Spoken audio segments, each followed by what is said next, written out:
Hello, everyone. Welcome back once again. I am Nicodemus Kane. Today is May the 17th of 2022. It is a Tuesday. I had a deep sleep dream. It took a while to wake up. It really did. I'm still kind of shaking the cobwebs out, but I had one of those dreams that you're really stuck down into. So it's been a fight to get myself motivated today. um, Today, we're going to read Psalm 143. If I can get my water open. Hopefully, I can open it without spilling it everywhere. There we go. So that I have that handy.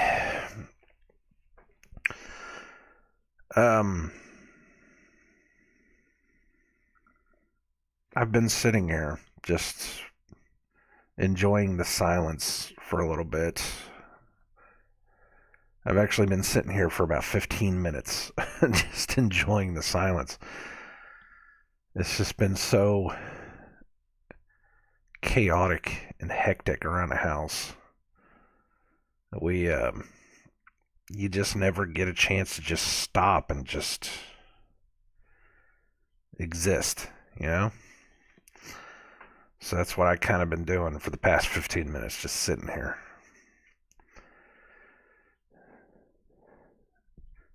And of course, it definitely didn't help that, like I said, I had deep sleep dreams. Couldn't really tell you what they were about, but I definitely know I was down in there. I woke up. It's one of those. It's like when you wake up, you immediately realize that, oh, this is the real world. I'm back. Sadly, I'm back. The one place that you didn't want to come back to, but somehow you're here again, and you start contemplating the fact that, you know, maybe this is the nightmare. Maybe the dreams are where you're supposed to be. Not that I'm saying that's what it is. You get like that, man. Your brain takes so long to come out of them. I don't know. Anyways, let's go ahead and read this psalm. We've got 12 verses on this one. It's kind of long for the psalms lately. So, Psalm 143, a psalm of David. Hear my prayer, O Lord. Give ear to my supplications. In thy faithfulness answer me, and in thy righteousness. And enter not into judgment with thy servant, for in thy sight shall no man living be justified.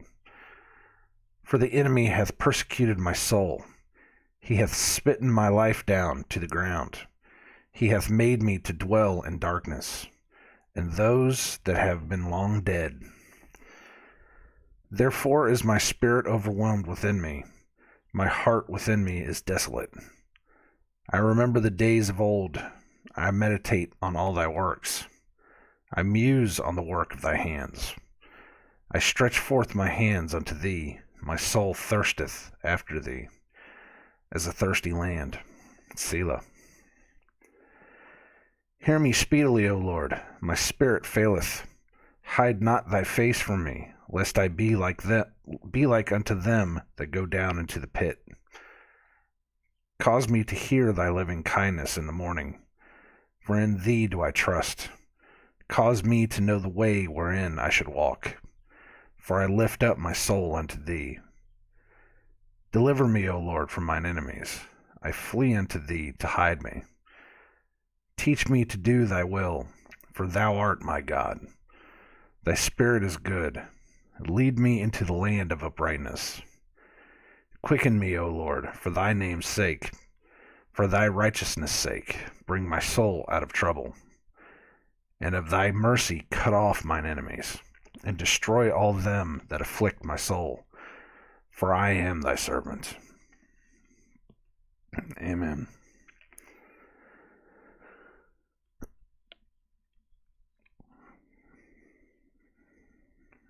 Just reading back through it. Several things we've heard before. Several things we definitely understand before. But we can go back through it. We could probably pull something out. I think there are... Let me see here. I think there are meanings hidden within the words. And we might have to use our Strong's Concordance here to help us decipher some of this. Because I do think that there are meanings hidden within the words that we don't completely understand. So let's start it back from the top. Let's see what we can find. Hear my prayer, O Lord. Give ear to my supplications. In thy faithfulness answer me, and in thy righteousness. It's just pretty straightforward. Father, please just hear me. Hear me and help me. You are so righteous. Hear me in thy righteousness. And enter not into judgment with thy servant, for in thy sight shall no man living be justified.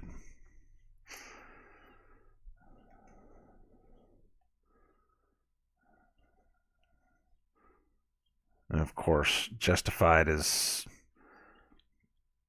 basically what it is. And enter not into judgment with thy servant. Hear my words, but do not pull me into the judgment yet. I am not perfect yet. And there are reasons why. There are reasons why I don't need you to judge me yet. And there's the next couple lines. Next couple lines say why. For the enemy hath persecuted my soul. He hath smitten my life down to the ground. He hath made me to dwell in darkness, as those that have been long dead. So my enemy is persecuting me, pushing me down, making me miserable, laying the snares, the whole kit and caboodle that we've been talking about for months now. Therefore is my spirit overwhelmed within me. My heart within me is desolate. Now, I saw that before I started recording, and I actually looked this one up. Therefore, my spirit is overwhelmed. Overwhelmed it has several different meanings. Turned aside.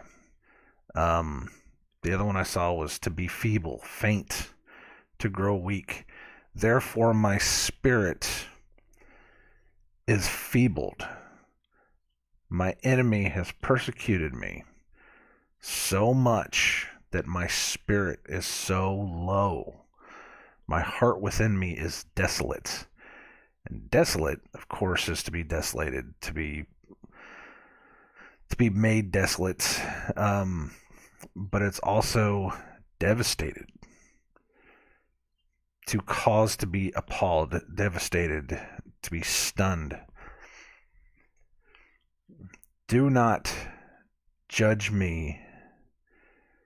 Do not enter into judgment with me right now, because I am so hurt and destroyed and feebled. My spirit is so feebled within me because the enemy, my enemy, has smitten me down, has brought me down so low.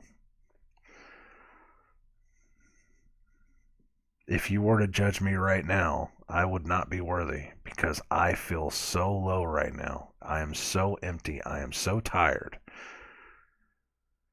because my enemies have hurt me. Father, hear me in your righteousness, but do not judge me yet. Do not judge me right now. For in your sight, no man living shall be justified, because I am being hurt and persecuted so much.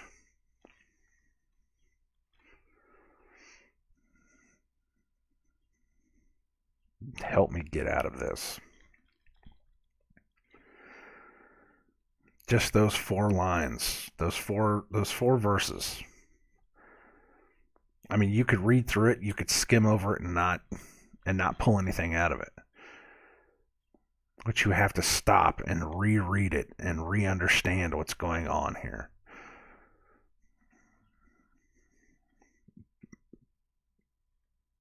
Do not bring me into judgment. Not yet. I am not ready yet at all, but I am being torn down and beaten by my enemies. I need help. I remember the days of old. I meditate on all thy works. I muse on the work of thy hands. I stretch forth my hands unto thee. My soul thirsteth after thee as a thirsty land. Selah. I even in my state of being pushed down and hurt and broken, I still look after you, Father. I still ask you for help. I still meditate on your works, on what you've done for us. I remember these things. Help me get out of this place. Hear me speedily, O Lord. My spirit faileth. Hide not thy face from me, lest I be like unto them that go down into the pit. Let's see what they say pit is. Let me see. Where are we at? There we go. The pit, the well, the cistern, dungeon, a pit hole, lest I fall down into the pit. I'm sure there's probably another meaning in there somewhere, but that's all that this one has. Hear me speedily, O Lord. My spirit faileth.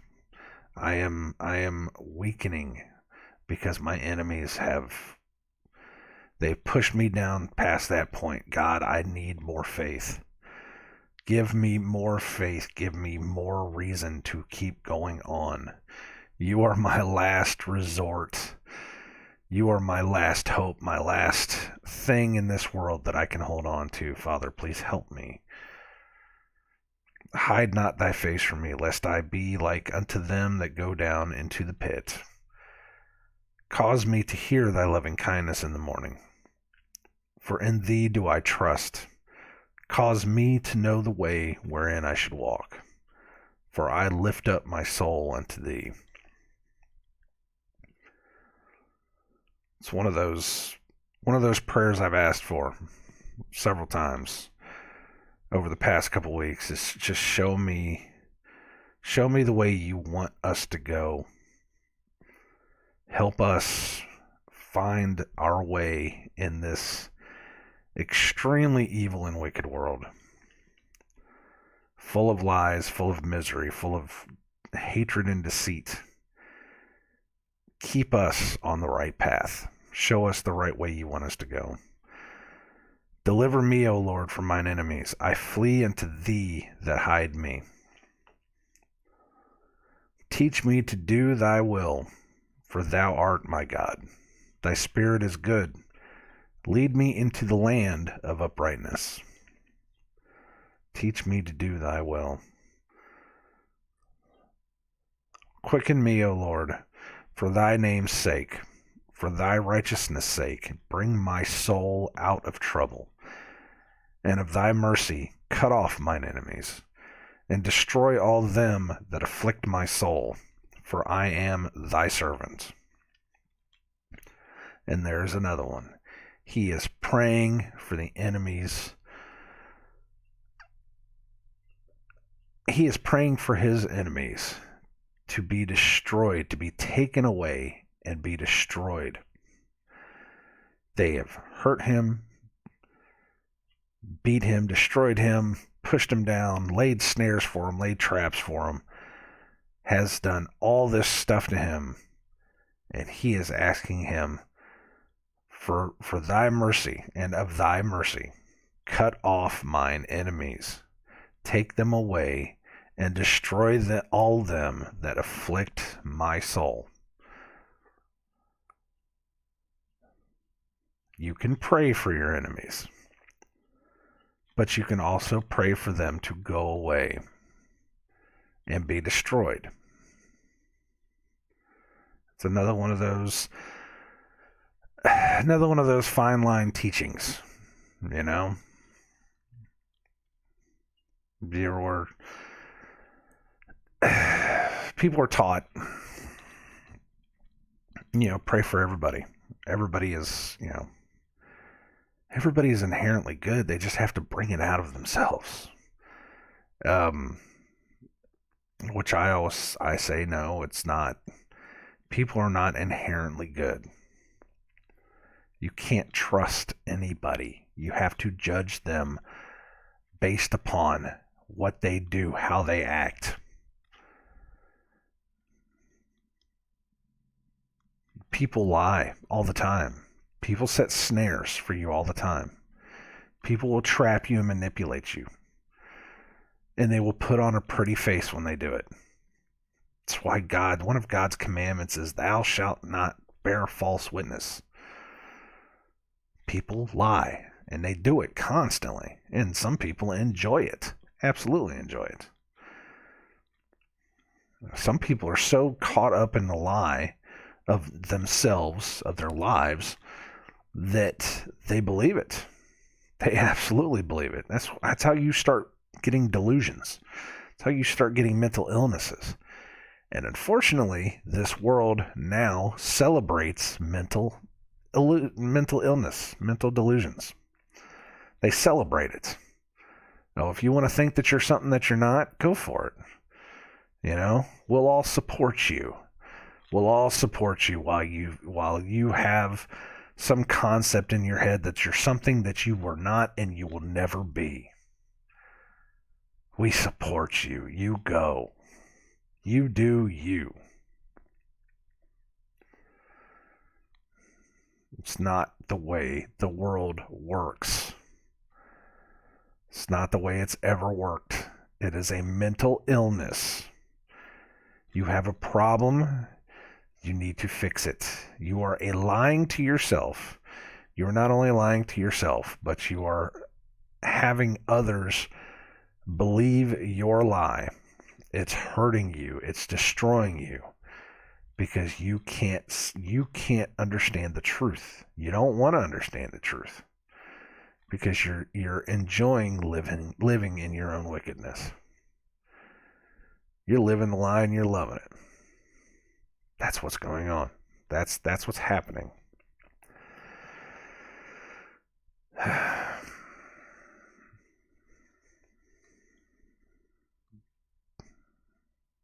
Exactly what's happening right now.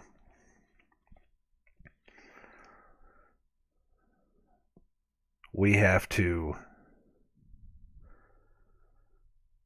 step away from the lies.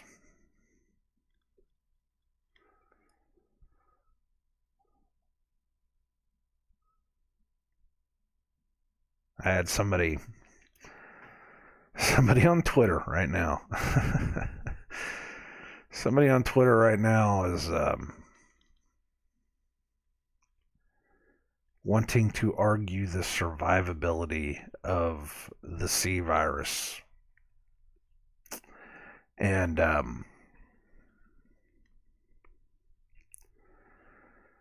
they want to say that the survivability number is too high. Whatever. I don't. Give me a break.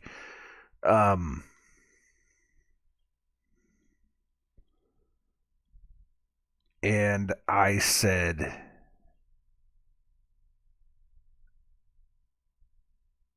there is no C virus. Just your fear of numbers. That's all it is.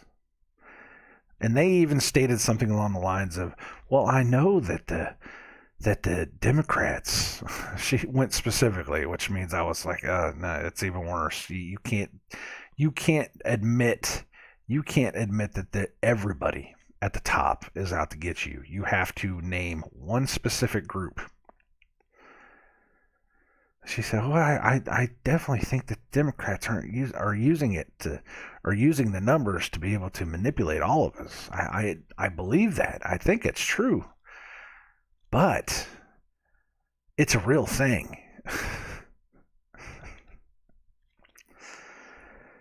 It was something along something else.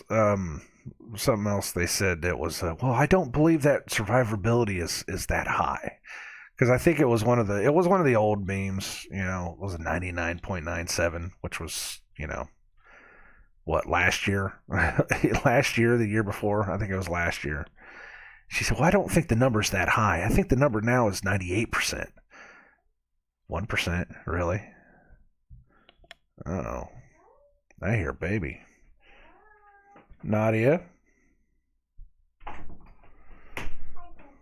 Hi, Nadia. This is my granddaughter. You're not tired.